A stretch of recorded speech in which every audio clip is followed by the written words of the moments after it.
Tapos na tayo, Mrs. Dedbera. Ang boses ni Dr. Althea Reyes ay kalmado at puno ng kumpiyansa. Isang tunog na kasing linis at kasing presiso ng laser na kabababa lang niya. Sa harap niya, ang isang kilalang socialite ay nakatingin sa salamin. Ang mga daliri nito'y marahang dumadampi sa kanyang pisngi na ngayon ay mas makinis pa. Isang ngiti ng purong kasiyahan. Isa na namang tagumpay. Isinara ni Althea ang pinto ng treatment room. At ang ngiti sa kanyang labi ay naging mas totoo, mas malambot. Naghihintay sa labas, nakasandal sa makintab na puting pader, ay si Lina, ang kanyang matalik na kaibigan, ang kanyang kanang kamay, at sa kasalukuyan, ang pinakamasayang buntis sa balat ng lupa. Success di buko dibi tagdatadi katadadayas, tanong ni Lina habang hinihimas ang umbok sa kanyang tiyan. Ano pa ba? Sagot ni Althea, may kasamang kindat. Next week, babalik yan para sa kabilang pisngi. Sabi ko sa'yo ang kailangan lang ng mga tao ay kaunting science at maraming pera. Nagtawanan sila. Isang pamilyar na tunog sa mga pasilyo ng Oriental Derma Clinic pagkatapos ng oras ng trabaho. Ang lugar ay halos walang tao, tanging ang mababang ugong na lamang ng teknolohiya at ang amoy ng malinis na linen at mamahaling antiseptic ang natitira. Ito ang mundo ni Althea, isang mundong maayos, makatuwiran at kontrolado. Hay nako Thea, gutom na ako. Reklamo ni Lina. Gusto ko ng milk tea, tapos isaw. Isaw, yung maraming suka. Natawa si Althea, inaayos ang kwelyo ng uniforme ni Lina na bahagyang natabingi. Alam mo, sa lahat ng pinag-aralan ko sa dermatology, hindi ko pa rin maintindihan kung bakit nag-iiba ang panlasa ng mga buntis. Sige na, tapusin mo na lang yung pag-file ng records. Dadaan tayo sa paborito mong isawan pa uwi. Isang malapad na ngiti ang isinukli ni Lina. Ngunit bago pa siya makatalikod, isang boses ang pumuno sa pasilyo. Isang boses na malalim, magalang at palaging may tonong parang isang mapagmahal na lolo. Magandang gabi mga hisya. Si Angkong Hawuran, ang may-ari ng klinika. Isang matandang lalaki na may mga matang laging nakangiti, ngunit ang nangiti ay hindi kailanman umaabot sa kanyang mga mata. Lumapit siya. Ang kanyang mamahaling sapatos ay hindi gumagawa ng kahit anong ingay sa tiles. Lina, kamusta na ang ating munting anghel? Tanong niya. Ang tingin ay nakatuon sa tiyan ni Lina. Okay na okay po, Angkong. Malikot nga po sagot ni Lina ng magalang. Mabuti, sabi ng matanda. Althea, another excellent job today. You are the heart of this clinic. Tumingin siya kay Althea at sa isang saglit, pakiramdam ni Althea ay hindi lang siya ang tinitingnan nito, kundi pati ang isang bagay sa likod niya. Isang malamig na pakiramdam ang gumapang sa kanyang batok. Pero nawala rin ito kaagad nang ngumiti ulit si Angkong Hawuran at magpaalam na. Nang mawala na ito sa dulo ng pasilyo, Gogoko amapayo, bumuga ng hangin si Althea. Napansin niya ang isang baga. Ang amoy ng antiseptic ay nahaluan ng ibang aroma. Pamilyar, pero hindi niya maintindihan kung bakit may ganoong amoy sa loob ng klinika. Amoy ng mga bulaklak ng kalachuchi. Humarap siya kay Lina na ngayon ay nakatitig sa direksyong pinuntahan ng matanda. Ang saya sa mukha nito kanina ay napalitan ng bahagyang pag-aalala ni Daum. Okay ka lang? Tanong ni Althea. Lumingon si Lina, pilit na ngumiti. Lumapit ito at bumulong kahit na silang dalawa na lang ang naroon. May narinig kasi ako kagabi mula sa VIP room. Anong narinig mo? Kumunot ang noo ni Althea. Ang VIP room palaging nakakandado para lang daw sa mga espesyal na kliyente ni Angkong. Isang tunog, bulong ni Lina. Paulit-ulit, parang tuyong-tuyo, parang may nagkiklik gamit ang dila. Hinawakan ni Althea ang balikat ng kaibigan. Baka daga lang o kaya faulty wiring. Alam mo naman noon na mamanluma na rin itong building. Tumango si Lina pero hindi kumbinsido ang kanyang mga mata. Bumalik na lang ito sa reception desk para tapusin ang kanyang ginagawa. Umupo naman si Althea sa kanyang sariling table. Binuksan ang kanyang laptop para i-save ang patient file ni Mrs. De Vera. Pagod na siya. Siguro gutom na rin. Isaw o masarap ngayon. Idinoble-click niya ang audio file na naglalaman ng kanyang mga voice notes para sa session. Isinaksak niya ang kanyang earphones. Ngunit ang bumungad sa kanya ay hindi ang sarili niyang boses. Isang nakabibinging putok ng static. Mabilis na tinanggal ni Althea ang earphones. Kusis, mutilang ang puso niya ay biglang kumabog ng malakas. Anong nangyari? Na-corrupt ba ang file? Pero sa loob ng ingay na yon, sa loob ng isang segundo, isang sigaw ng sanggol. Matinis, puno ng takot. At pagkatapos, wala na. Katahimikan. Napatingin siya kay Lina. Nakayuko pa rin ito sa mga folder. Walang kamalay-malay. Siya lang ang nakarinig. Nanginginig ang mga daliri ni Althea habang muli niyang pinindot ang play. Pero wala na. Nawala na ang static. Ang maririnig na lang ay ang malinaw niyang boses. Patient notes for Mrs. De Vera. Post-laser treatment. Tinesting niya ulit. Rewind. Play. Rewind. Play. Wala. Ang file ay perpekto. Ang file ay normal. Parang hindi kailanman nangyari ang sigaw. Linggo, 11:30 p.m. Tawag sa telepono. Ang tunog ng cellphone sa gitna ng gabi ay parang isang alarma ng sunog. Biglaan. Nakakagulat. Nagising si Althea, ang puso niya ay tumatalon mula sa pagkakatulog. Kinapan niya ang telepono sa bedside table. Sinilip ang screen. Si Lina. 11:30 ng gabi. Hello? Sagot niya. Ang boses ay magaspang pa sa antok. Lina, anong problema? Sa kabilang linya, hindi boses ang una niyang narinig, kundi isang mabilis, mababaw na paghinga. Paghinga ng isang taong tumatakbo o nagtatago. Thea, bulong ni Lina, nanginginig ang boses. Thea, bumalik ako sa klinik. Napaupo si Althea sa kama. Ano? Bakit? Anong ginagawa mo dyan? May naiwan akong gamot, yung vitamins ko. Pagbalik ko, Thea, may tao sa VIP room. Si Angkong lang yan o baka security. Sabi ni Althea, pilit na pinapakalma ang sarili para mapakalma din ang kaibigan. Umuwi ka na, Lina. Bukas na yan. Hindi, giit ni Lina. Sumilip ako sa siwang ng pinto. Patay ang ilaw pero may anino, Thea. Isang anino na maitim, walang anyo. Nakayuko sa operating table. Naramdaman ni Althea ang pamilyar na kombinasyon ng pag-aalala at bahagyang inis.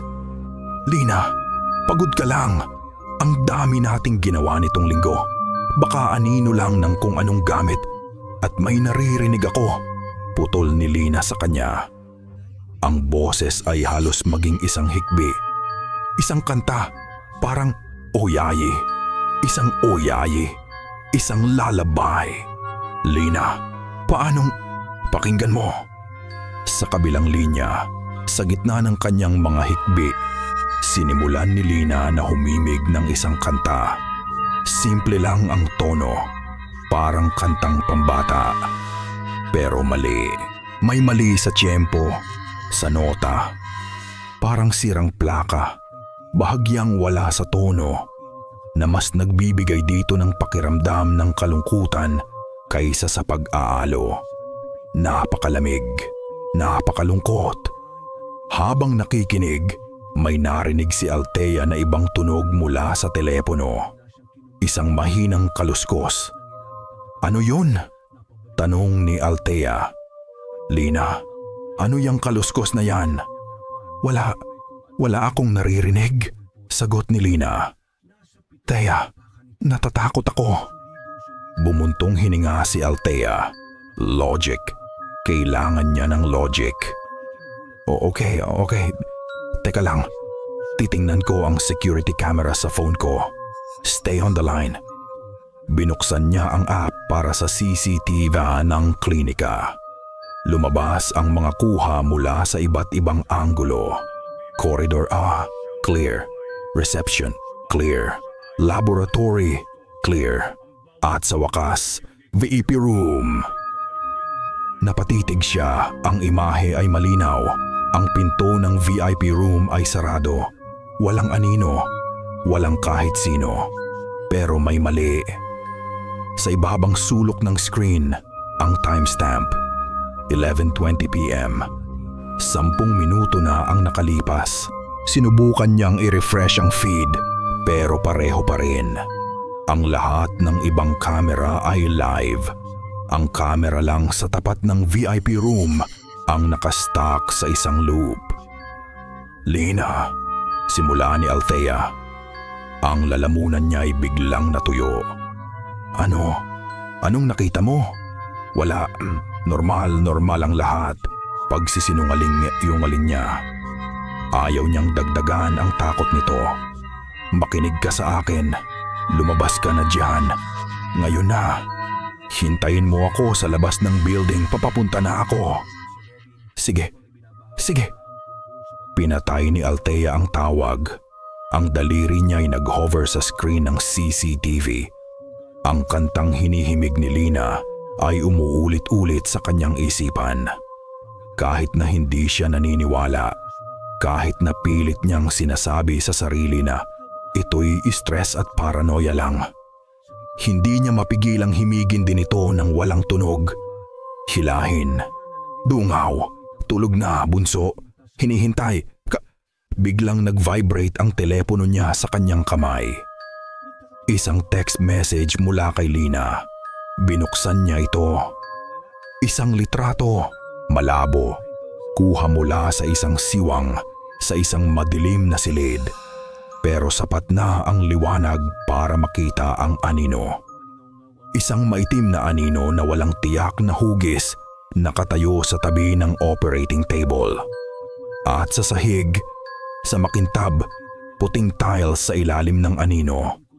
Nakita ni Althea ang mga ito ng malinaw. Mga guhit, mahahaba, malalalim na guhit na parang iniwan ng matutulis na kuko. Mga kalmot.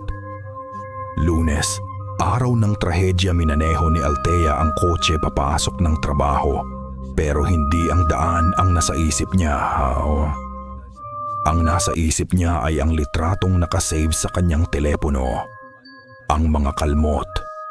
Ang anino. Ang kantang hindi maalis-alis sa kanyang pandinig, mayroon na siyang ebidensya. Hindi na ito paranoia lang ni Lina. Hindi na ito stress. Mayroong mali sa Oriental Derma Clinic at haharapin niya si Angkong Hauran. Hindi bilang isang doktor na takot sa kanyang amo, kundi bilang isang kaibigan na nag-aalala para sa kaligtasan ng pinakamamahal niyang tao sa mundo. Naghanda siya ng mga sasabihin, mga tanong na may diin, mga argumentong nakabase sa lohika. Pagpasok niya sa lobby ng klinika, agad niyang naramdaman ang katahimikan. Hindi ito ang karaniwang katahimikan ng isang mamahaling spa. Ito ay isang katahimikang mabigat, malagkit.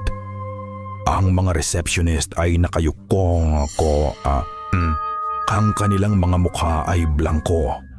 Walang bumati sa kanya ng "Good morning, Dr. Reyes." Isang malamig na kamay ang humaplos sa kanyang puso. "Nasaan si Lina?"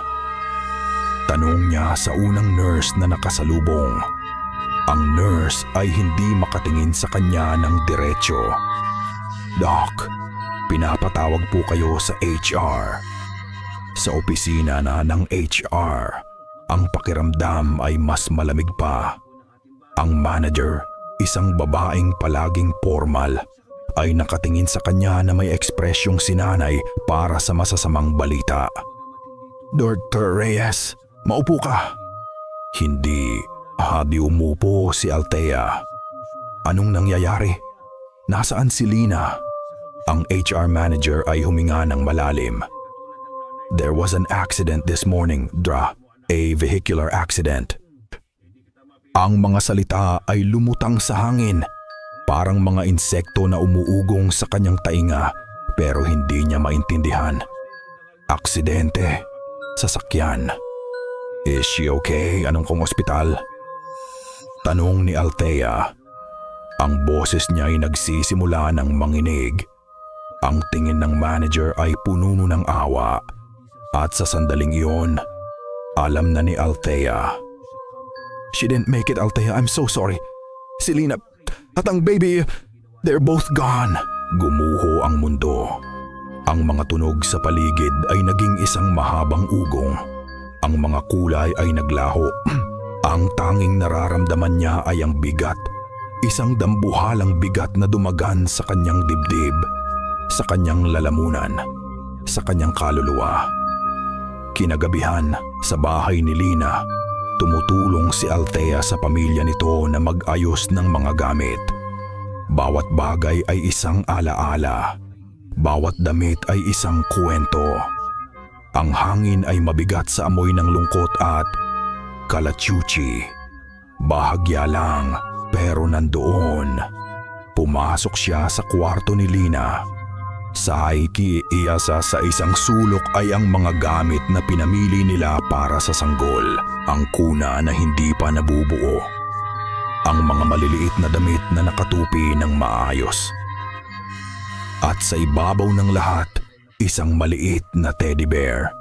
Ang teddy bear na sabay nilang pinili. Kinuha ito ni Althea at niyakap ng mahigpit. Isinubsob ang kanyang mukha sa malambot nitong balahibo. At doon, sa wakas, bumuhos ang mga luhang kanina pa niya pinipigilan. Ang kanyang paghikbi ay walang tunog, isang purong sakit na dumadaloy mula sa kaibuturan ng kanyang pagkatao. Kasalanan ko to. Sana naniwala ako, sana. Habang nag-aayos ng mga libro sa bedside table, may isang partikular na aklat na kumuha ng kanyang atensyon. Alagang Ina, A Guide to Motherhood. Nang buksan niya ito, may naramdaman siyang umbok sa pagitan ng mga pahina. Isang USB flash drive. Nakatago. Sinasadya. May maliit na piraso ng tape na nakadikit dito. At may sulat kamay ni Lina. Isang sulat kamay na nagmamadali at nanginginig. "Pakinggan mo to, Thea. Please." Hinawakan ni Althea ang maliit na piraso ng plastic at metal.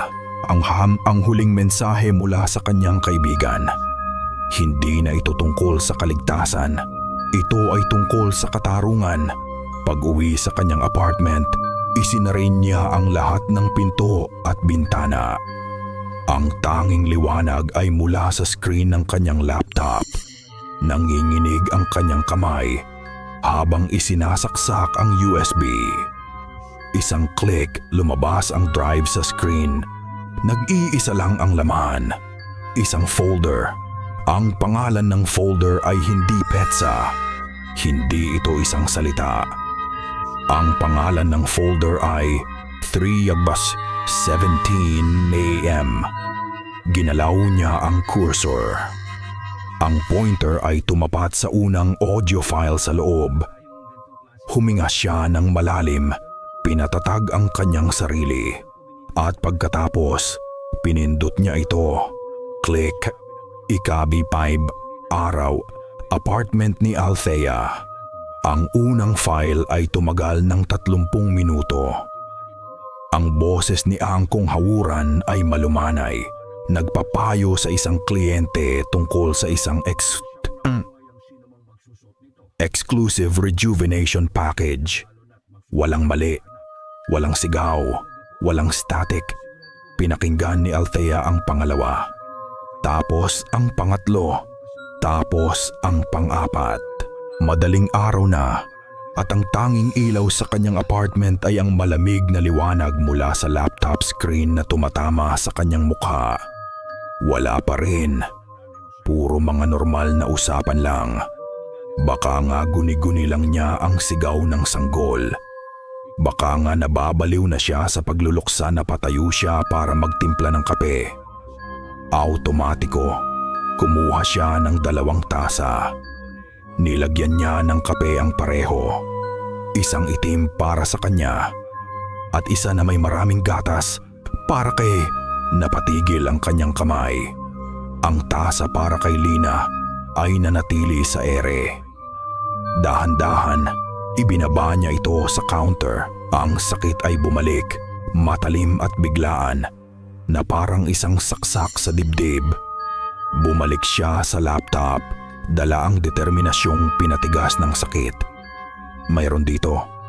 Alam niya, naramdaman niya. Sa ika-7 file, sa bandang gitna ng usapan, may narinig siya.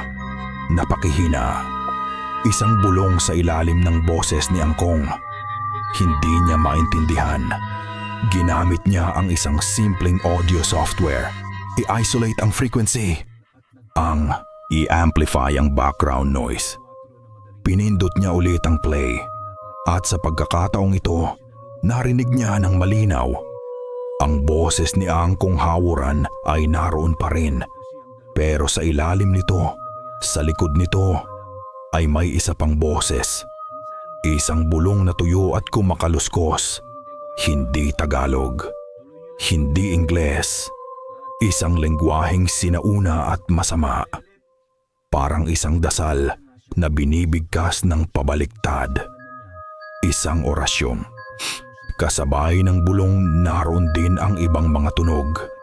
Ang mahinang pag-iyak ng mga sanggol. Marami. Napakarami. Kinilabutan si Althea. Ang mga bulong ay parang hindi na nanggagaling sa earphones, kundi sa mismong hangin sa likod ng kanyang leeg. Ang pakiramdam na hindi siya nag-iisa. Kinoopya niya ang mga file sa isang bagong USB. At nang umagang iyon, dumiretso siya sa presinto ng pulis. Puno ng pag-asa. May ebidensya na siya. Isang bagay na hindi nila maaaring ipagwalang bahala. Ang desk officer na humarap sa kanya ay mukhang pagod at walang interes. Tudra Reyes, sabi ng pulis matapos basahin ang blotter. Ang tono niya ay patronizing. I understand you're grieving. Losing a friend is terrible. Pero audio files ng consultation, baka po stress lang yan. Hindi nyo naiintindihan. Giit ni Althea at pilit na pinapakalma ang sarili. May mga bulong, may mga umiiyak. Pakinggan ninyo. Sabi ng pulis, sumandal sa kanyang upuan. Si Mr. Hawuran ay isang respetadong negosyante, isang community pillar. Mahirap pong maniwala sa mga akusasyon na walang solidong basehan. Pero ito na nga ang basehan. Halos isigaw na ni Althea. Iwinawas-iwas ang USB.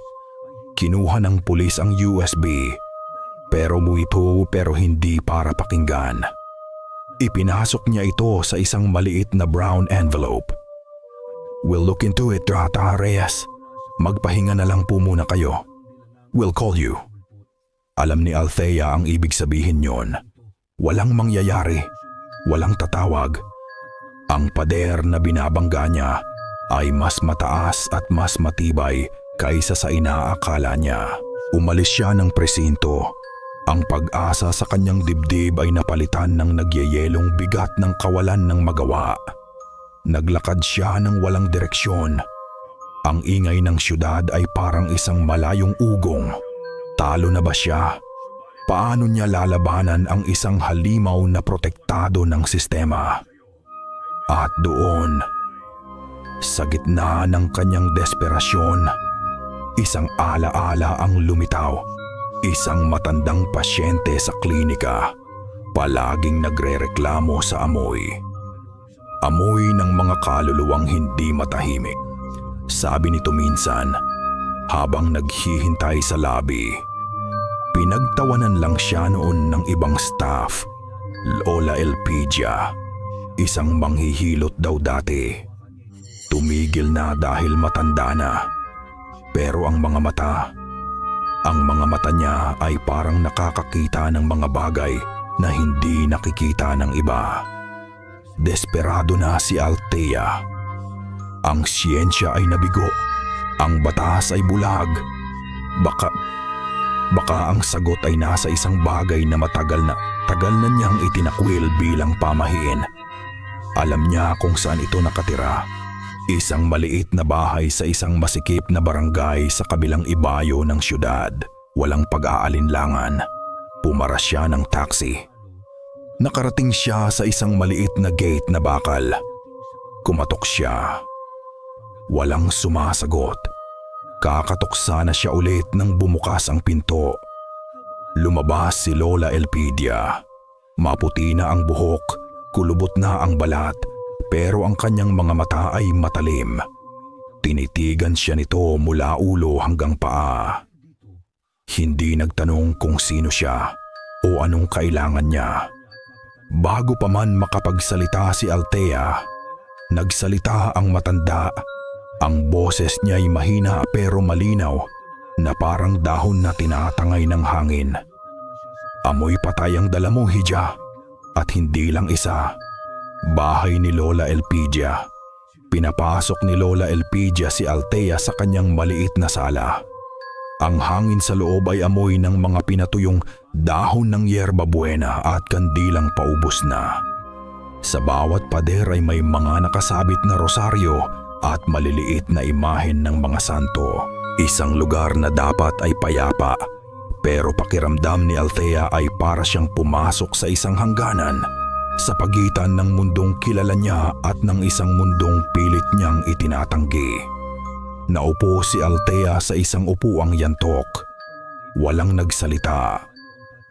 Inilabas lang niya ang kanyang laptop, binuksan ito at ipinarinig sa matanda ang audio file. Ang file na may orasyon.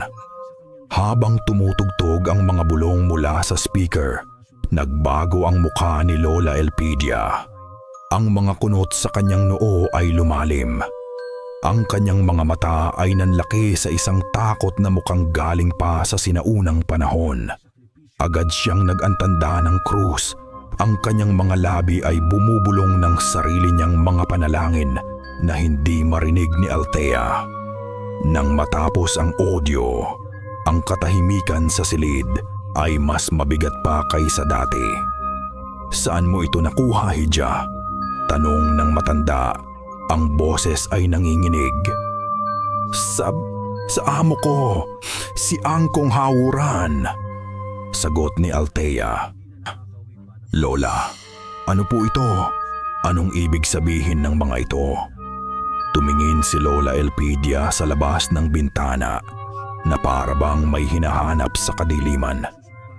"Hindi iyan tao," bulong niya.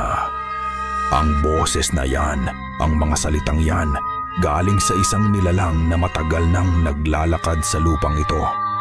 Bago pa man tayo isilang." "Ano po siya?" pilit ni Althea. Ang puso niya ay kumakabog sa takot at sa isang kakaibang pag-asa na sa wakas may makakasagot sa kanya. Humarap ang matanda kay Althea. Ang mga mata nito'y seryoso at puno ng lungkot. Isa siyang tik-tik. Tik-tik. Ang salita ay parang isang piraso ng yelo na dumampi sa balat ni Althea. Isang salitang naririnig niya sa mga kwentong pambata, mga panakot para matulog ng maaga. Isang bagay na hindi totoo. Imposible po, sabi ni Althea umiling-iling. Isa siyang negosyante. Respetado. Hindi. Ang pinakamagaling na anyo ng demonyo ay ang anyo ng isang anghel. Putol ni Lola Elpidia. Ang tik-tik ay isang uri ng aswang, ang kanilang pagkain. Ang kanilang pinakamimithi ay ang mga sanggol na hindi pa naisisilang.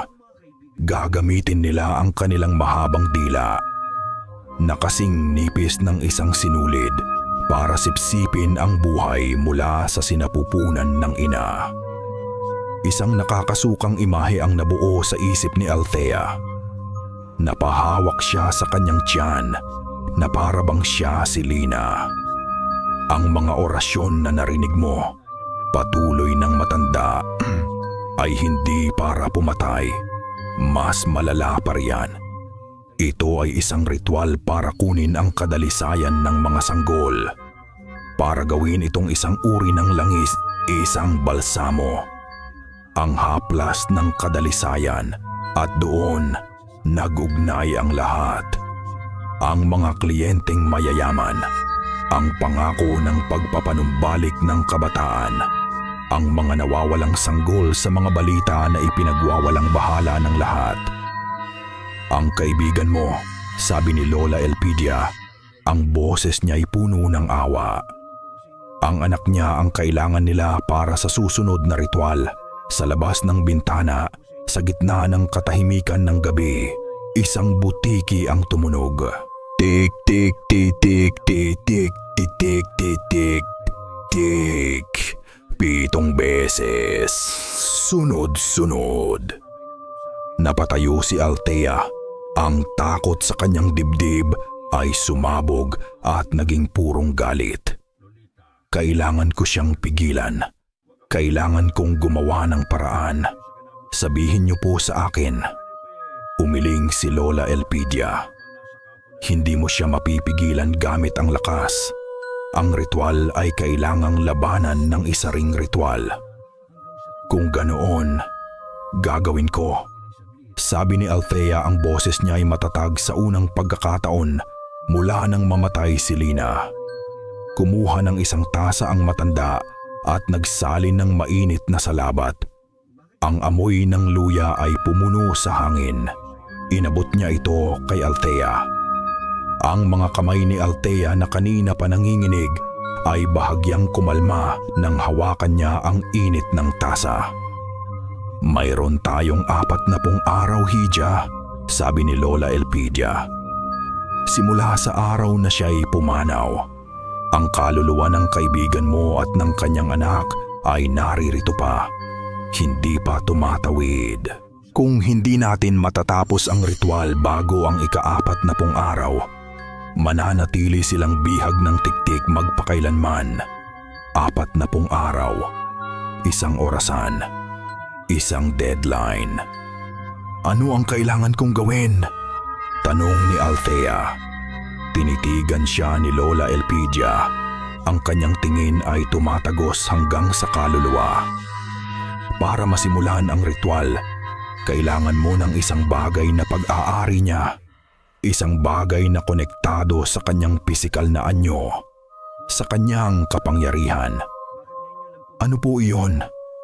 Kailangan mo ng isang ngipin na patigil ang matanda na para bang nag-aalinlangan na sabihin ang susunod na mga salita. Ngipin ng asong itim. Sa di kalayuan, sa labas ng tahimik na barangay, isang aso ang tumahol sa gabi. Ika-30 araw. Gabi sa barangay, ito na ang ika-12 gabi.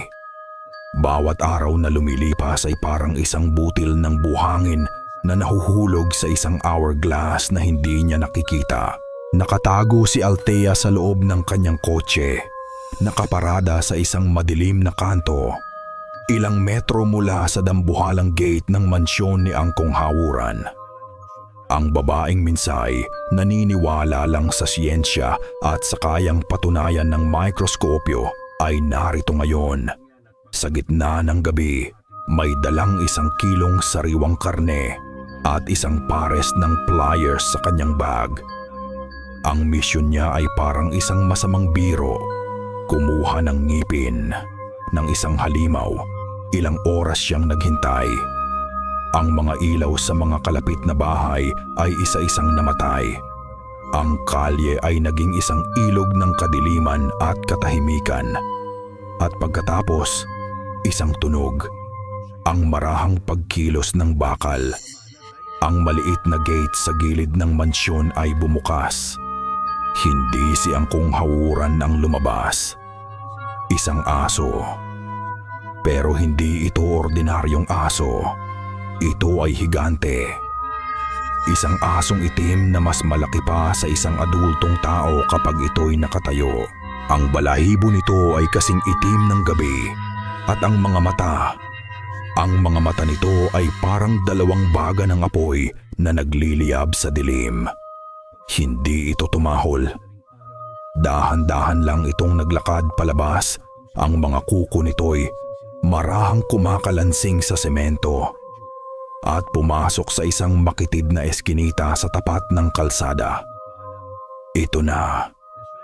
Nanginginig ang mga kamay ni Althea habang bumababa ng kotse. Dala ang bag, sinundan niya ang halimaw. Ang eskinita ay masikip at amoy basura at luma. Ang tanging liwanag ay mula sa isang nag-iisang poste ng ilaw na aandap-andap. Nakita niya ang aso sa dulo ng eskinita. Isid at inaamoy ang isang bunton ng mga basura. Kumuha si Althea ng isang piraso ng karne at inihagis ito malapit sa aso. Agad itong lumingon. Ang mga mata ay nakatutok sa kanya. Hindi ito gumalaw. Naghintay lang ito. Inihagis niya ang isa pang piraso.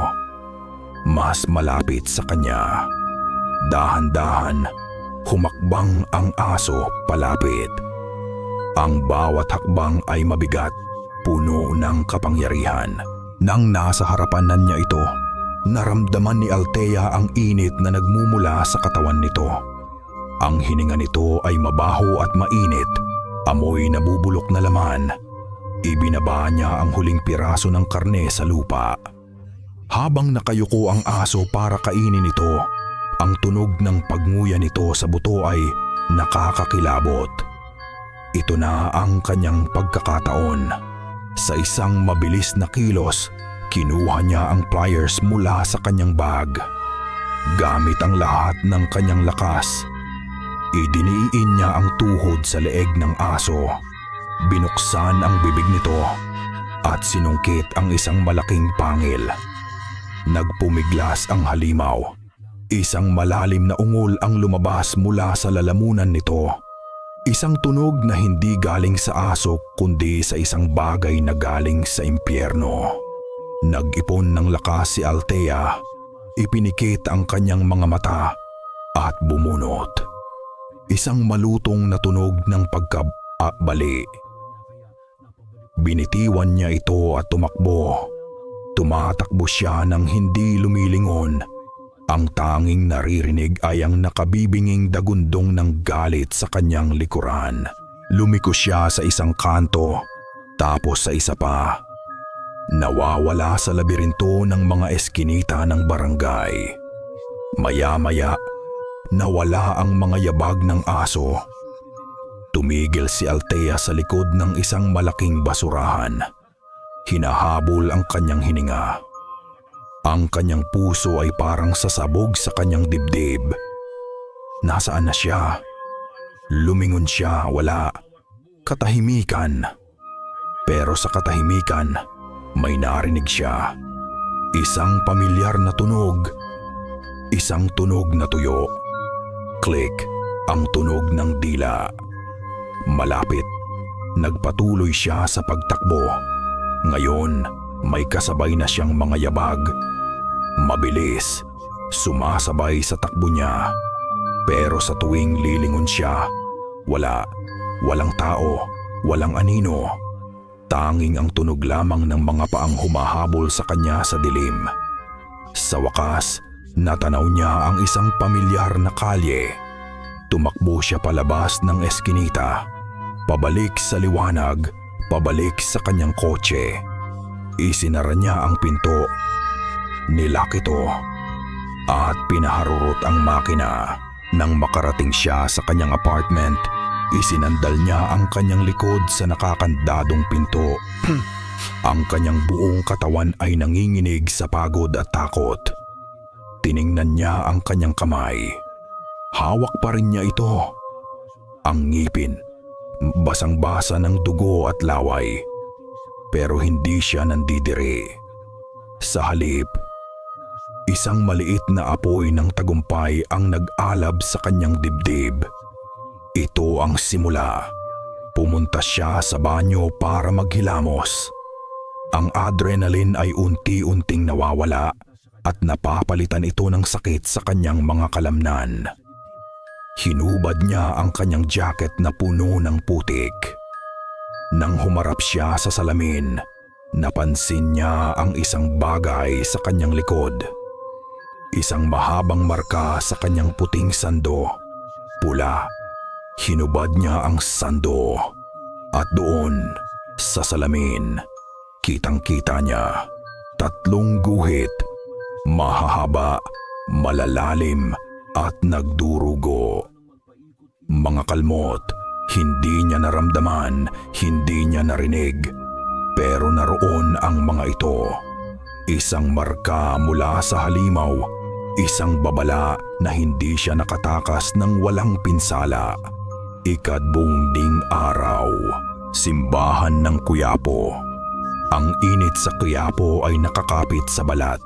Isang halo ng usok mula sa mga sasakyan, amoy ng mga bulaklak na sampagwita, at ang hindi maipaliwanag na bigat ng libu-libong pananampalataya at desperasyon na nagtatagpo sa lugar na iyon. Para kay Althea, ito ay isang dayuhang mundo.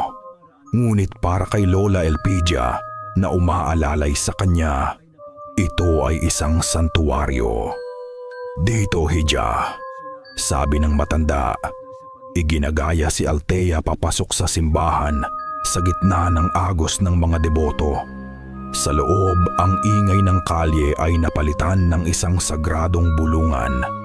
Ang amoy ng natutunaw na kandila at luma ng kahoy ay pumuno sa hangin. Dinala siya ni Lola Elpidia sa isang lalagyan ng banal na tubig.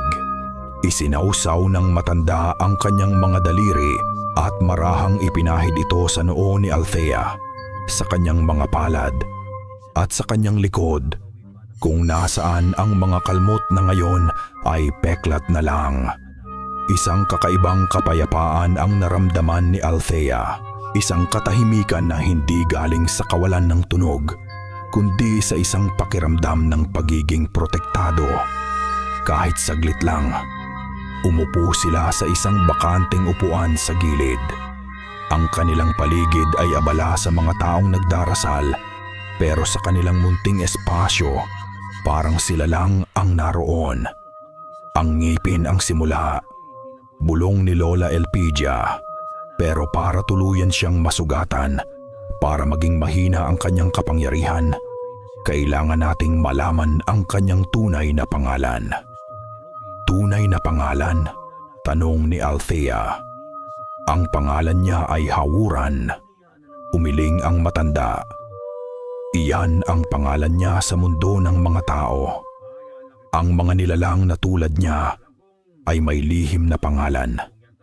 Isang pangalang binigay sa kanila sa kanilang pagkapanganak sa kadiliman. Kapag binigkas mo ang pangalang iyon, nawawala ang kanilang balat kayo. Nagiging mahina sila. Doon at doon lamang sila maaaring masaktan. Sa isip ni Althea, ang mga bulong o daniwuningi bulo ng orasyon mula sa audio file ay muling umalingaw-ngaw. Isang saglit na pagbabalik ng takot sa gitna ng banal na lugar. Saan ko mahahanap ang pangalang yon? Nakatago ang mga yan sa mga sinaunang oyayi o sa mga lumang chismis ng mga matatanda, sagot ni Lola Elpidia. Tumingin siya kay Althea. Pero sa sitwasyon mo, may isang lugar na mas malamang na pinagtataguan nito. Ang klinika. Ang klinika. Sinabi mo na minana pa niya ang negosyo. Paliwanag ng matanda. Ang mga pamilyang tulad niyan ay nag-iingat ng mga talaan, mga libro ng kanilang angkan. Hanapin mo ang mga lumang papeles, ang mga unang dokumento ng founding families ng klinika. Baka sakaling naroon, nakatago sa isang listahan, ang pangalang kailangan natin. Isang bagong misyon, mas delikado. Ang bumalik sa pugad ng halimaw. Bago sila umalis, bumili si Lola Elpidia ng 2 kandila. Isang puti, isang berde. Inabot niya ang puti kay Althea. Para sa kanila, sabi lang ng matanda. Magkatabi silang tumayo sa harap ng dagat ng mga apoy mula sa mga kandila. Ipinikit ni Althea ang kanyang mga mata. Hindi siya nagdasal ng mga formal na panalangin. Kinausap niya si Lina sa kanyang isip. Lina, patawarin mo ako. Patawarin mo ako dahil hindi ako naniwala. Pero ipinapangako ko sa iyo, hindi ako titigil. Hindi ako titigil hanggat hindi kayo nakukuha ang katarungan.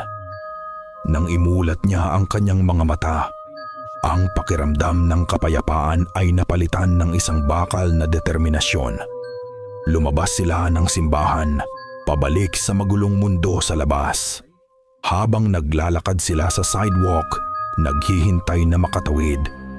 Naramdaman ni Althea na may nakatingin sa kanya. Hindi ito paranoia. Ito ay isang titig na malamig at matalim pain. Tumingin siya sa kabilang kalsada. Nakatayo doon sa labas ng isang tindahan ng mga anting-anting. Ay isa sa mga pinakamayamang kliyente ng klinika. Isang babaeng palaging nakangiti at magalang. Pero ngayon, hindi ito nakangiti. Nakatitig ito sa kanya. Ang mga mata nito ay walang emosyon, parang salamin. At sa kamay nito, hawak nito ang isang maliit, eleganteng bote na kumikinang sa ilalim ng araw. Isang bote ng langis, isang bote ng haplas. Hindi ito umiwas ng tingin. Tinitigan lang nito si Althea. Isang tahimik na mensahe ng pagbabanta. Alam nito. Alam nila kung sino siya. Ika-28 araw. Oriental Derma Clinic. Hating gabi. Ang gabi ay walang buwan. Perpekto. Ang lumang ID card ni Althea ay gumana pa sa service entrance. Isang click, isang berdeng ilaw. Nakapasok siya. Ang pamilyar na amoy ng klinika, antiseptic at mamahaling pabango, apaboy, yebat at ibim, ay iba sa gabi. May kasama itong lamig. Isang katahimikang mas maingay pa kaysa sa anumang sigaw. Bawat ugong ng aircon, bawat pag-click ng timer sa mga makina, ay parang isang yabag sa kanyang likuran. Dahan-dahan siyang naglakad papunta sa storage room sa dulo ng pasilyo. Yung kwarto kung saan itinatambak ang mga lumang file at kagamitan. Ang puso niya ay dumadagundong sa kanyang dibdib, isang ritmong sumasabay sa takot niya. Ang pinto ng storage room ay nakakandado. Ngunit luma na ito. Gamit ang isang credit card, sinubukan niyang buksan ang seradura. Pagkatapos ng ilang nakakabinging pag-click, bumukas ito. Kriyak.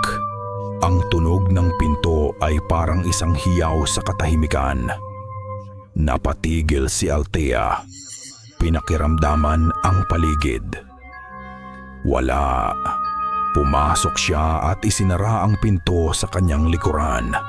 Ang hangin sa loob ay amoy ng alikabok at nabubulok na papel. Gamit ang maliit na flashlight mula sa kanyang telepono, sinimulan niyang hanapin ang mga lumang filing cabinet. Karamihan ay mga medical records, mga resibo, mga inventory. Sa pinakasulok ng kwarto, may isang lumang cabinet na gawa sa maitim na kahoy. Mukhang hindi pa nabubuksan sa loob ng maraming taon. Ang isang drawer ay ayaw bumukas, barado. Sinubukan niyang hilahin, pero ayaw. Sa kanyang frustrasyon, may naalala siya. Kinuha niya ang kanyang wallet at mula sa isang maliit na bulsa, inilabas niya ang isang bagay na palagi niyang dala. Isang silver na hair clip na may disenyong paru-paro. Ang huling regalo niya kay Lina noong kaarawan nito. Ginamit niya ang dulo ng hair clip para sungkitin ang siwang ng drawer. Isang click. Bumukas ito. Sa loob, naroon ang mga ito. Mga makakapal na libro na balot sa katad. Mga lumang ledger. Nanginginig ang kanyang mga kamay. Habang binubuklat ang unang libro, ang sulat ay luma na, halos hindi na mabasa. Mga pangalan, mga petsa, mga donasyon. At sa isang pahina na may petsang halos 100 taon na ang nakalipas, nakita niya ito. Isang listahan ng mga orihinal na tagapagtatag. Sa pinakataas ng listahan, Gregorio Hawuran, tagapagtatag. At sa tabi ng pangalan, may isang salitang nakasulat sa ibang tinta, parang idinagdag lang. Isang salitang hindi pamilyar, isang salitang kakaiba, haksaan. Ito na, naramdaman niya. Ito na ang pangalan. Isang alon ng tagumpay at pag-asa ang bumuhos sa kanya. Kinuha niya ang kanyang telepono para kunan ito ng litrato. Isang tunog sa labas ng pinto. Mga boses. Papalapit. Mabilis na isinara ni Althea ang libro. Isinara ang drawer. At pinatay ang kanyang flashlight. Naghanap siya na mapabatan naman nga sitasap siya ng mapagtataguan. Isang malaking metal na cabinet sa sulok. Pumasok siya sa likod nito. Pinipigilan ang kanyang paghinga. Ang katawan niya ay nakadikit sa malamig na pader. Bumukas ang pinto ng storage room. Ang liwanag mula sa pasilyo ay pumasok. Gumuhit ng isang parihaba sa sahig. 2 anino ang pumasok. Ang isa ay matangkad at balingkinitan. Si Angkong Hawuran. Ang isa naman, pamilyar ang tindig nito. Isang lalaking nakauniforme. The new batch is potent, Angkong. Sabi ng lalaking naka-uniforme. At sa boses na iyon, kinilala siya ni Althea. Ang pulis, ang desk officer na nagwalang bahala sa kanya sa presinto. Of course, sagot ni Angkong Hawuran. Ang boses ay puno ng pagmamalaki. Only the purest ingredients. Naglakad sila papunta sa isang estante. May kinuha si Hawuran, isang maliit, eleganteng kahon. Inabot niya ito sa pulis. My wife sends her thanks. She looks 10 years younger, sabi ng pulis. Utang na loob is a powerful thing, officer. We take care of our own, sagot ni Hawuran. Isang malamig na katotohanan ang tumama kay Althea. Ang halimaw ay hindi nag-iisa. Ang mga galamay nito ay nasa lahat ng dako, nasa batas, nasa sistema. Paano siya mananalo? Ang pag-asa na naramdaman niya kanina ay naging purong desperasyon. Naglakad na palabas ang dalawa. Isinara ng pulis ang pinto at muling bumalik ang kadiliman. Naghintay si Althea ng ilang minuto. Ang kanyang puso'y parang huminto sa pagtibok. Nang marinig niyang papalayo na ang mga yabag, dahan-dahan siyang gumapang palabas sa kanyang pinagtataguan. Akala niya tapos na. Akala niya ligtas na siya. Ngunit sa pagitan ng siwang ng pinto, nakita niya. Hindi pa sila tuluyang nakaalis. Huminto sila sa pasilyo. At sa tabi ni Angkong Hawuran, tahimik na nakatayo ang isang dambuhalang anino. Ang asong itim. Bago sila tuluyang umalis, ang aso ay lumingon. Ang ulo nito ay dahan-dahang pumihit na parang alam nito kung saan titingin. Ang mga mata nitong nagliliyab ay tumitig diretso sa siwang ng pinto ng storage room. Diretso sa mga mata ni Althea. Hindi ito tumahol. Hindi ito umuungol. Dahan-dahan lang itong ngumisi. Ipinapakita ang gilagid nito. At sa ngising iyon, kitang-kita ni Althea ang isang bakanting espasyo sa hanay ng mga pangil nito. Ang espasyo kung saan niya binunot ang ngipin. Alam nitong nandoon siya. Ika-33 araw. Ang pagbabanta 5 araw na lang. Ang pakiramdam ng pagiging pinapanood ay hindi na nawawala. Para itong isang damit na basang-basa na hindi na niya mahubad. Sa umaga, sa kanyang paglabas ng apartment, parang may mga matang nakatitig mula sa mga bintana ng kapitbahay. Sa gabi, ang bawat anino sa kanyang peripheral vision ay parang isang anyo na gumagalaw. Pag-uwi niya mula sa pagbili ng pagkain, naramdaman niya ito kaagad. Ang kandado. Bahagyang iba ang pakiramdam nang ipasok niya ang susi. Parang may gumalaw dito. Binuksan niya ang pinto. Wala namang nawawala. Ang laptop niya ay nasa mesa pa rin. Ang wallet niya ay nasa ibabaw ng counter. Pero ang hangin sa loob, mas malamig at may amoy. Ang pamilyar na, nakakasuka na, matamis na amoy ng kalachuchi. Dahan-dahan siyang naglakad papasok sa kanyang kwarto. Ang puso niya ay tumitibok sa kanyang lalamunan. Ang kama niya ay maayos pa rin. Ang kumot ay nakatupi. Pero sa ibabaw ng kanyang unan, mayroong isang bagay na hindi dapat naroon. Isang manika. Isang manikang pambata na may damit na kulay rosas. Pero wasak ito. Ang isang mata nitong gawa sa butones ay tanggal. Ang bibig nitong nakangiti ay may punit. At ang tiyan nito ay bukas. Ang puting stuffing ay nakalabas na parang mga bituka. Isang mensahe, isang pagbabanta. Napaatras si Althea. Ang kanyang likod ay tumama sa pader. Doon siya tumayo, nanginginig, nakatitig sa sinirang laruan. At sa sandaling iyon, isang tunog ang bumasag sa katahimikan. Isang tunog na halos hindi na niya naririnig sa panahon ngayon.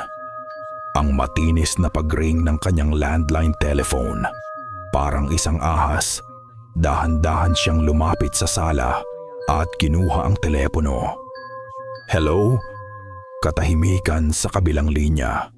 Pagkatapos, isang boses na kalmado, magalang at puno ng kabaitan ng isang lolo. Althea Haja, kamusta ka na? Si Angkong Hawuran. Yelo ang dumaloy sa mga ugat ni Althea. Hindi siya makapagsalita. Narinig ko ang nangyari sa iyong kaibigan. Patuloy ng matanda. Nakakalungkot. Malaki ang utang na loob ko sa pamilya mo. Alam mo ba yan?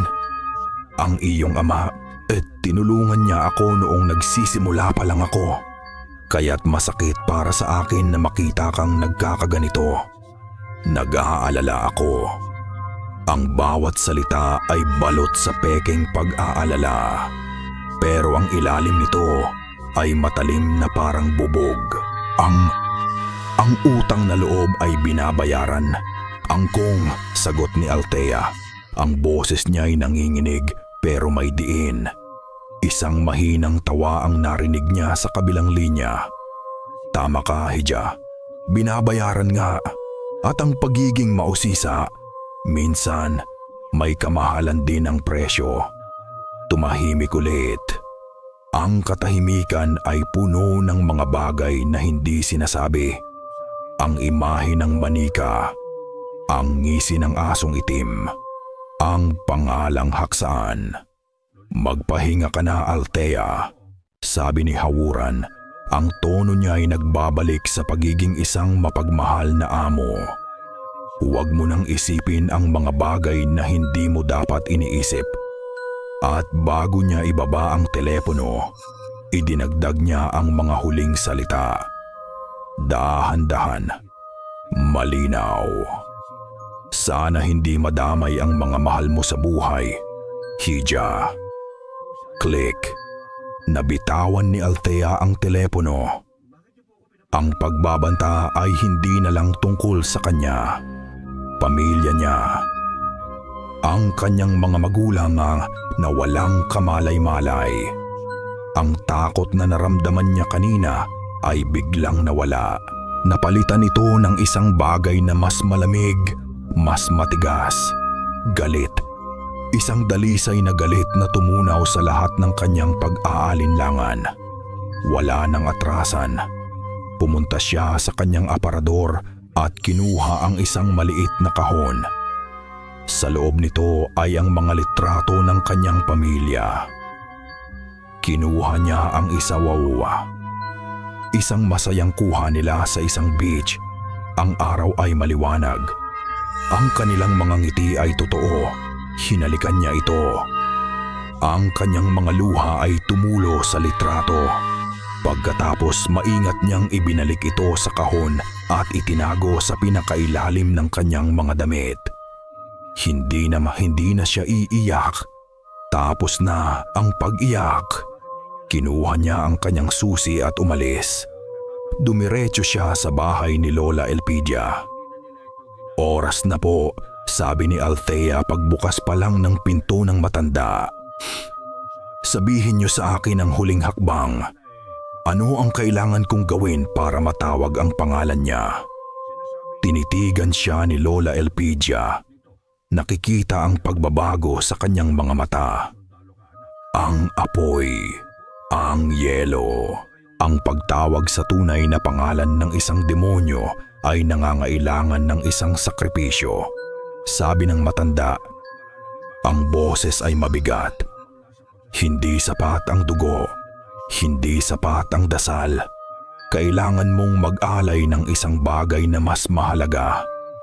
Kahit ano po, sabi ni Althea. Lumapit ang matanda at hinawakan ang kanyang pisngi. Ang kanyang tingin ay puno ng awa. Para matawag ang pangalan niya, kailangan mong isakripisyo ang isang alaala.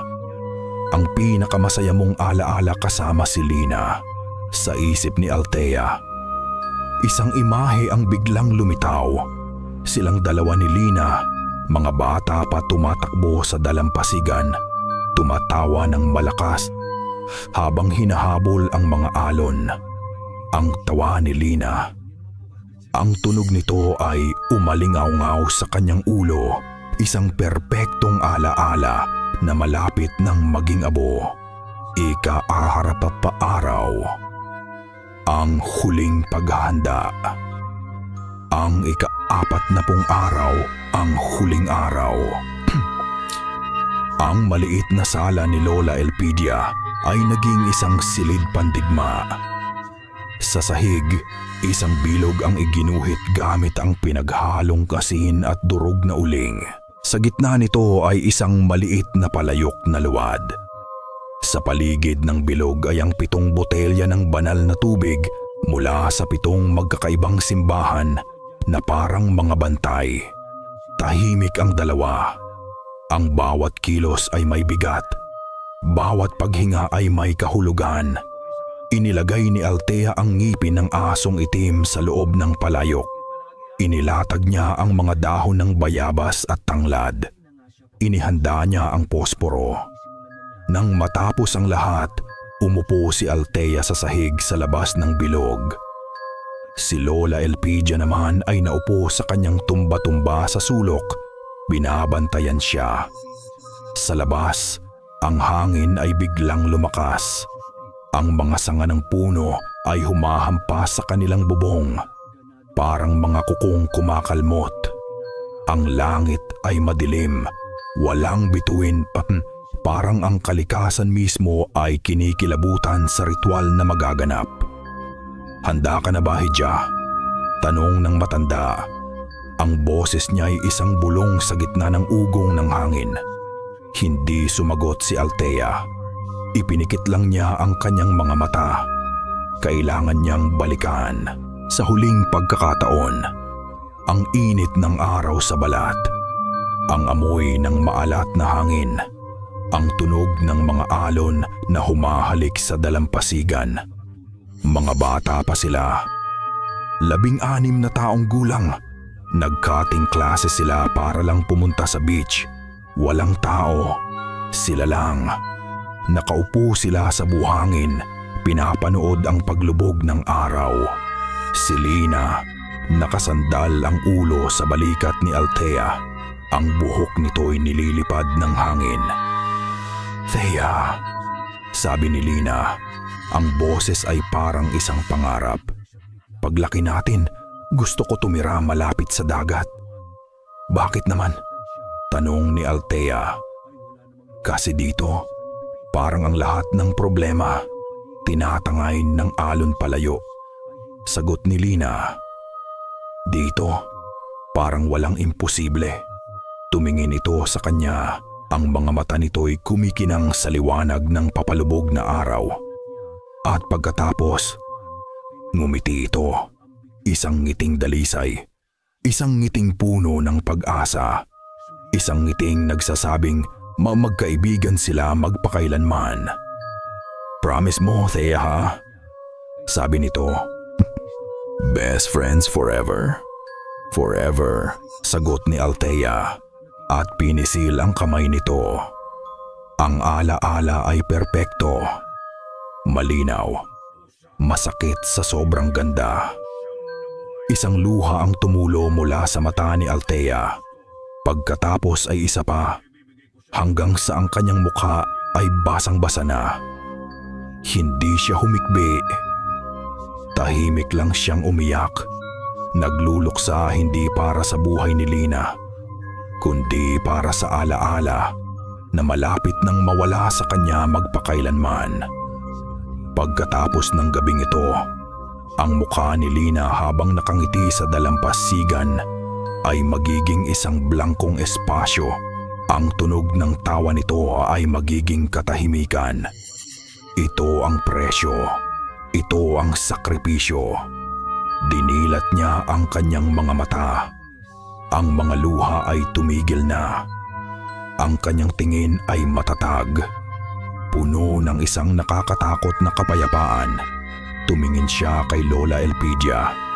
Tumango siya. Tumayo ang matanda. Lumapit ito kay Althea.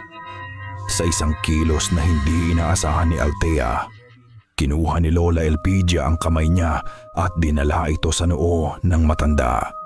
Isang pagmamano. Pero baliktad, ang bata ang binibigyan ng basbas ng matanda. Isang pagkilala, isang pagpasa ng tungkulin. "Ang Diyos ay sumaiyo, aking matapang na anak," bulong ni Lola Elpidia. Tumayo si Althea. Ang suot niya ay isang simpleng puting bestida na para siyang isang nobya sa isang kasal na ang katipan ay ang kamatayan. Kinuha niya ang maliit na bag na naglalaman ng mga gamit para sa ritual. Naglakad siya papunta sa pinto. Hindi siya lumingon. Oras na. Sa labas, ang hangin ay tumigil. Ang mga puno ay hindi na gumagalaw. Ang buong mundo ay tila humihinga, naghihintay. At sa isang lugar sa loob ng bahay, isang lumang orasan ang tumunog. Tik-tak, tik-tak. Hating gabi na, ang gabing ritual. Oriental Derma Clinic. Ang pinto ng VIP room ay hindi nakakandado. Naghihintay. Pagpasok ni Althea, ang malamig na hangin sa loob ay parang isang solidong bagay na tumama sa kanyang mukha.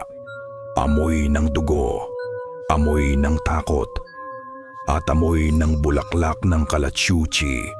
Napakatindi, nakakasuka. Sa gitna ng silid, sa tabi ng operating table, nakatayo si Angkong Hauran.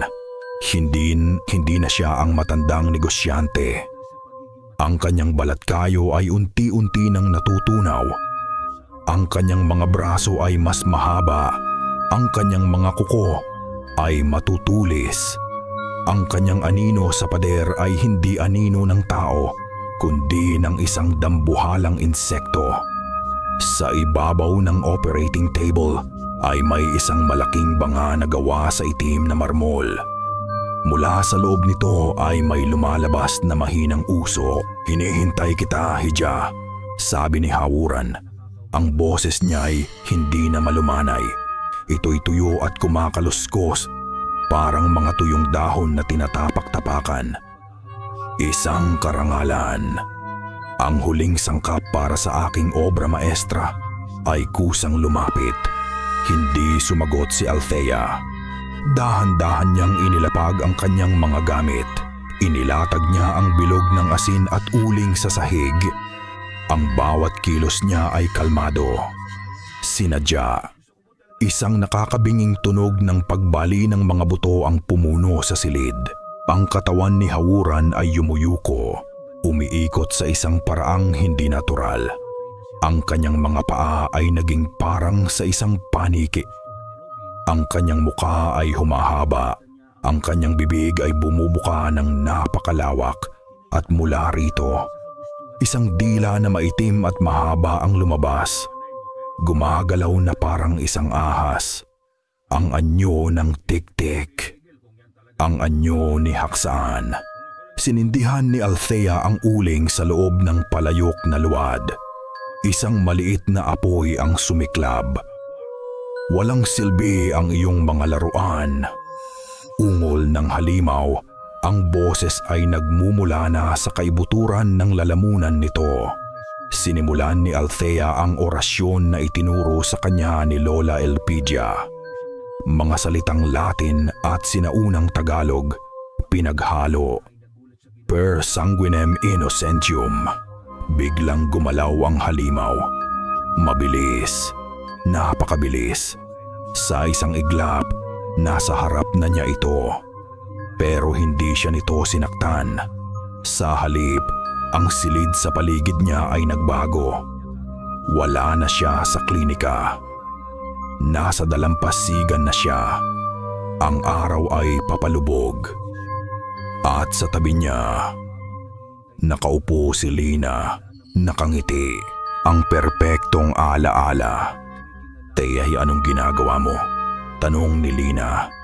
Ang boses ay puno ng pag-aalala. "Bakit ka nandito? Halika na, umuwi na tayo." Inabot ni Lina ang kanyang kamay. Ang pakiramdam ng balat nito ay totoo. Ang init, ang kabaitan. Isang bahagi ni Althea ang gustong manatili. Ang gustong kalimutan ang lahat. Ang gustong yakapin ang kanyang kaibigan. At hindi na bumitaw. Pero alam niya, isa itong lason. Qui clamat in deserto. Patuloy ni Althea. Ang mga luha ay tumutulo sa kanyang pisngi. Ipinikit niya ang kanyang mga mata laban sa imahe ng kanyang kaibigan. "Thea, nasasaktan ako," sabi ni Lina. Ang boses ay nagiging isang hikbi. "Bakit mo to ginagawa sa akin? Sa atin?" Nang dumilat si Althea, ang imahe ni Lina ay naglalaho, napapalitan ng usok. Bumalik siya sa klinika. Ngunit ang sakit sa kanyang puso ay totoo. "Isang hangal!" Sigaw ng tiktik. Muli itong sumugod. Ngayon, ang nakita ni Althea ay ang kanyang mga magulang, nakatali sa isang upuan. Ang kanilang mga mata ay puno ng takot. "Anak, tulong!" Sigaw ng kanyang ina. Ito ang kanyang pinakamalaking takot. Ang kahinaan niya. Pero sa halip na matakot, galit ang naramdaman niya. Galit sa halimaw na gumagamit ng kanyang pagmamahal laban sa kanya. "Invoco te, serpentem antiquum." Sigaw ko niya. Ang boses ay basag sa galit. Inihagis niya ang ngipin ng asong itim sa nagbabagang uling.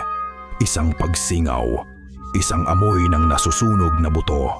At sa wakas, tinawag niya ang pangalan. Ang pangalan na isinuko niya ang kanyang pinakamahalagang alaala para lang makuha. "Hagsaan!" Ang sigaw ay hindi lang tunog. Ito ay isang puwersa. Isang alon ng kapangyarihan na yumanig sa buong silid. Ang tiktik ay humiyaw. Isang hiyaw na hindi galing sa galit, kundi sa purong sakit. Ang balat nito ay nagkaroon ng mga bitak na parang tuyong lupa. Ang mahaba nitong dila ay umikli at natuyo. Ang kapangyarihan nito ay nawawala. "Exorcisamus te, omnis immundos spiritus." Patuloy ni Althea habang iwinisik ang banal na tubig mula sa 7 simbahan. Bawat patak na tumatama sa balat ng halimaw ay parang asido. Sinusunog ito. Nagiiwan ng mga butas na umuusok. Ang banga sa operating table ay nagkaroon ng lamat. At mula sa mga lamat, hindi usok ang lumabas, kundi mga kaluluwa. Maliliit, kumikinang na mga ilaw. Ang mga kaluluwa ng mga sanggol, umiikot sila sa silid. Isang malungkot na sayaw ng kalayaan. Sa gitna nila, may 2 ilaw na mas maliwanag. Isang ina at isang anak. Lumapit sila kay Althea. Sa isang saglit, naramdaman niya ang isang mainit na yakap, isang pasasalamat, isang paalam, at pagkatapos nawala na sila. Tumagos sa kisame, pataas sa langit. Si Haksaan, ngayon ay isang tuyot at mahinang nilalang, ay sumugod kay Althea sa huling pagkakataon. Pero huli na. Itinapon ni Althea ang natitirang uling sa sahig.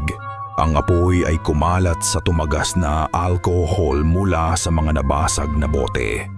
Isang pader ng apoy ang humarang sa halimaw. Ang huling nakita ni Althea ay ang mga mata nito, puno ng pagkamuhi, takot at hindi makapaniwala. Natupok ito ng apoy. Ang hiyaw nito ay naging abo.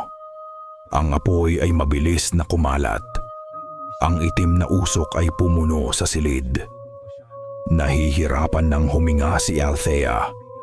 Ang kanyang lakas ay nawala na. Napaluhod siya, pagkatapos ay bumagsak. Habang unti-unting nilalamon ng dilim ang kanyang paningin, may narinig siyang isang bulong sa gitna ng lagitik ng apoy. Hindi ito boses ni Lina. Hindi ito boses ni Haksaan. Isang boses ng isang bata. Marami sila. "Salamat sa paglaya." At pagkatapos, wala na. Makalipas ang 1 taon, ang hangin sa probinsya ay sariwa at malinis, lalo na sa umaga. Amoy ng dagat, at amoy ng mga basang dahon. Ito na ang bagong pabango ni Althea. Pagkatapos ng sunog, idineklara siyang patay ng mga awtoridad. Isang hindi nakilalang katawan ang atawupankin at ang natagpuan sa mga labi ng klinika. Para sa mundo, si Dr. Althea Tejadiasadas Althea Reyes ay isa lamang sa mga biktima ng isang malagim na trahedya. Pero ang totoo, tinulungan siya ni Lola Elpidia na makatakas, bigyan ng bagong pagkatao at magsimula muli sa isang lugar kung saan walang nakakakilala sa kanya. Hindi na siya doktor. Ang kanyang mga kamay na dating sanay sa mga laser at scalpel ay sanay na ngayon sa pagtatanim ng mga gulay sa kanyang maliit na bakuran. Ang kanyang buhay ay simple, tahimik, ngunit hindi payapa. May isang blankong espasyo sa kanyang isipan, isang butas sa kanyang mga alaala. Alam niyang mayroon siyang matalik na kaibigan. Alam niya ang pangalan nito, Lina. Alam niyang namatay ito. Pero kapag sinusubukan niyang alalahanin ang mukha nito habang tumatawa, walang lumalabas. Isang blanko, isang multo na walang mukha. Ang sakit ng pagkawala ay naroon, pero ang saya ng pagkakaroon nito ay wala na. Ito ang peklat na hindi na kailanman maghihilom. Isang hapon, habang nagdidilig siya ng kanyang mga halaman, may humintong delivery van sa tapat ng kanyang maliit na bahay. Isang kartero ang bumaba at nag-abot sa kanya ng isang maliit na kahon. "Wala po akong inaasahang padala," sabi ni Althea. "Wala pong pangalan ng nagpadala, ma'am," sabi ng kartero. "Address lang po ninyo ang nakasulat." Kinuha niya ang kahon. Magaan ito, walang tatak. Pumasok siya sa loob ng bahay at maingat na binuksan ito. Sa loob, nakalagay sa isang kama ng itim na seda, ay isang pamilyar na bagay. Isang maliit, eleganteng bote na may lamang kumikinang na langis. Walang etiketa, pero alam niya kung ano ito. Haplas, sa ilalim ng bote ay may isang maliit na piraso ng papel, nakatupi. Kinuha niya ito.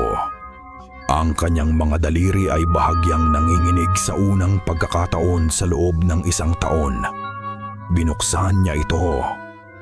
Ang sulat kamay ay maganda at formal. Ang utang na loob ay hindi nabubura ng apoy. Ang bote, ang mensahe, ibig sabihin, hindi pa tapos. Si Haksan ay patay na, pero ang pamilya, ang angkan, ang mga kliyente, ang mga taong nakatikim na ng ipinagbabawal na prutas, naririyan pa rin sila. At alam nila kung nasaan siya. Dinala ni Althea ang bote palabas. Naglakad siya sa dalampasigan. Ang araw ay papalubog na. Ang eksaktong kulay ng langit sa alaala na hindi na niya maalala. Binuksan niya ang bote. Itinapon niya ang laman nito sa mga alon. Pinanood niya ang mamahaling langis na matunaw o tulaw at mawala sa dagat. Isang kilos ng pagtanggi, isang kilos ng paglaban. Tumayo siya roon. Hinahayaan ng hangin na tangayin ang kanyang buhok. Pakiramdam niya ay malaya na siya. Pakiramdam niya ay siya na ulit ang may kontrol. Ngunit habang dahan-dahang bumabalot ang kadiliman sa paligid, sa gitna ng tunog ng mga alon, may narinig siya. Napakihina, napakalayo. Isang tunog na